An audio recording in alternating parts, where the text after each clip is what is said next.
ओम श्री परमात्मने नमः। प्रश्न समाज के उत्तर गीता से। प्रश्न 1, मनुष्य की उत्पत्ति कैसे हुई? उत्तर, गीता मानव का आदि धर्मशास्त्र है। कल्प के आदि में, सृष्टि के आरंभ में इसका प्रादुर्भाव हुआ है। यह परमात्मा के श्रीमुख की वाणी है, अपौरुषे वाणी। उस समय श्रुत ज्ञान था, एक से दूसरा सुनता था, अपनी स्मृति में धारण करता था, इसलिए इस ज्ञान को स्मृति कहा जाता था। यही गीता आदि मनुस्मृति है। गीता में भगवान कहते हैं, अर्जुन, त्रिगुणमयी प्रकृति गर्भ को धारण करने वाली माता है और मैं ही परम चेतन बीज रूप से पिता हूँ।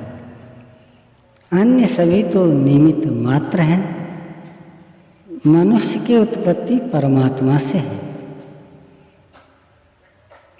भगवान कहते हैं, ममैवांसो जीवलोके जीवभूत है सनातन है। मन है षष्ठानीन्द्रियाणि प्रकृति स्थानि कर्षति। अर्जुन, यह आत्मा मेरा विशुद्ध अंश है, उतना ही पावन जितना स्वयं भगवान। मन सहित इंद्रियों के व्यापार को लेकर यह आत्मा एक शरीर को त्याग कर नवीन शरीर धारण कर लेता है। वायुगंध के स्थान से जिस प्रकार गंध को ग्रहण कर दूसरे स्थान पर वही खुशबू फैला देता है, उसी प्रकार भूतादिकों का स्वामी आत्मा जिस शरीर को त्यागता है, उसको त्यागते समय मन सहित इंद्रियों के कार्यकलाप को लेकर अगले नवीन शरीर में प्रवेश कर जाता है। वहाँ इन्हीं मन सहित इंद्रियों के माध्यम से पुनः इंद्रियों के विषयों में प्रवृत्त हो जाता है। किंतु उत्क्रामन्तं स्थितं वापि भुञ्जानं वा गुणान्वितं विमूढानानुपश्यन्ति पश्यन्ति ज्ञानचक्षुषः। शरीर छोड़कर जाते हुए को, पुनः शरीर धारण करते हुए को, पुनः विषयों में प्रवृत्त होते हुए को विमूढानानुपश्यन्ति, मूढ़ लोग नहीं जानते। केवल ज्ञान रूपी नेत्र वाले ही भली प्रकार देख पाते हैं। यहाँ मनुष्य की उत्पत्ति एक परमात्मा से ही है, क्योंकि मन सहित इंद्रियों का व्यापार पशुओं में, पक्षियों में, जड़ वनस्पतियों में नहीं होता। मन सहित इंद्रियों के व्यापार को लेकर यह आत्मा मानव शरीर त्याग कर दूसरे शरीर को धारण करता है। सात्विक गुण के कार्यकाल में मृत्यु को प्राप्त पुरुष उन्नत देव योनि प्राप्त करता है। देव अर्थात दैवी संपत्ति से संपन्न विशुद्ध धर्मपरायण पुरुष के रूप में अवतरित होता है।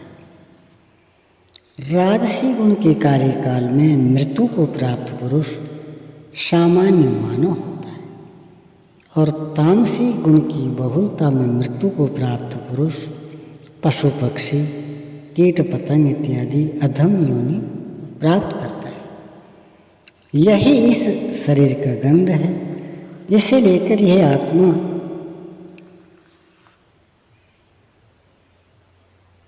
अन्य शरीरों में स्थानांतरित होता है। इसी को भगवान ने गीता के 15वें अध्याय के दूसरे श्लोक में कहा, कर्मानुबंधिनी मनुष्य लोक। मनुष्य कर्मों के अनुसार बंधन तैयार करता है। मनुष्य का इस शरीर से उस शरीर में परिवर्तन की प्रक्रिया को हृदय स्थित आत्मा ही नियंत्रित करता है, जो मेरा विशुद्ध अंश है। सृष्टि के आरंभ में ज्योतिर्मय परमात्मा है, उसका ज्योतिर्मय अंश सूर्य कहलाता है। इसलिए भगवान कहते हैं कि इस अविनाशी योग को मैंने कल्प के आदि में सूर्य से कहा। सूर्य ने वही उपदेश अपने पुत्र आदि मनु से कहा। मनु ने वह ज्ञान अपनी याददाश्त में धारण कर लिया और उसे सुरक्षित रखने के लिए अपने पुत्र इक्ष्वाकु से कहा। इक्ष्वाकु से राजऋषि ने जाना। इस प्रकार परमात्मा के ज्योतिर्मय अंश से ही वह गीतोक्त ज्ञान प्रसारित हुआ। उसके द्वारा मनु ने जाना, मनु से इक्ष्वाकु और इक्ष्वाकु से राजऋषि ने जाना। इस महत्वपूर्ण काल से यह ज्ञान सृष्टि में लुप्त हो गया था। याददाश्त चित्त से उतर गई थी। योग तो अविनाशी है, कभी नष्ट नहीं होता। हाँ, हमारी समझ से ओझल हो गया था, हमारी याददाश्त खो गई थी। भगवान ने अर्जुन से कहा, वही पुरातन योग में तेरे प्रति कहने जा रहा हूँ। अनेक प्रश्न परिप्रश्न के पश्चात अर्जुन ने कहा, नष्टो मोह स्मृतिर्लब्धा। अच्युत, मेरा मोह से उत्पन्न अज्ञान नष्ट हो गया, मैं स्मृति को प्राप्त हुआ हूँ। मैं आपके आदेश का पालन करूँगा। हताश अर्जुन ने धनुष उठा लिया और युद्ध में प्रवृत्त हो गया। उसे विजय मिली। संपूर्ण धर्मात्मा युधिष्ठिर राज्याभिषिक्त हुई। धर्म साम्राज्य स्थापित हो गया और एक धर्मशास्त्र के रूप में गीता पुनः पूर्ववत प्रसारित हो गई। महर्षि वेदव्यास ने श्रुत ज्ञान की परंपरा से अलग हटकर पूर्व के समस्त ज्ञान को लिपिबद्ध कर दिया। चारों वेद, भागवत, महाभारत, ब्रह्मसूत्र और गीता। अंत में स्वयं ही उन्होंने बताया कि इसमें शास्त्र कौन है। गीता सुगीता कर्तव्य। गीता भली प्रकार मनन करके हृदय में धारण करने योग्य है। यह भगवान पद्मनाभ के श्रीमुख से निश्रित वाणी है। तो अन्य शास्त्रों में उलझने की क्या आवश्यकता है कि मन यही शास्त्र विस्तर है।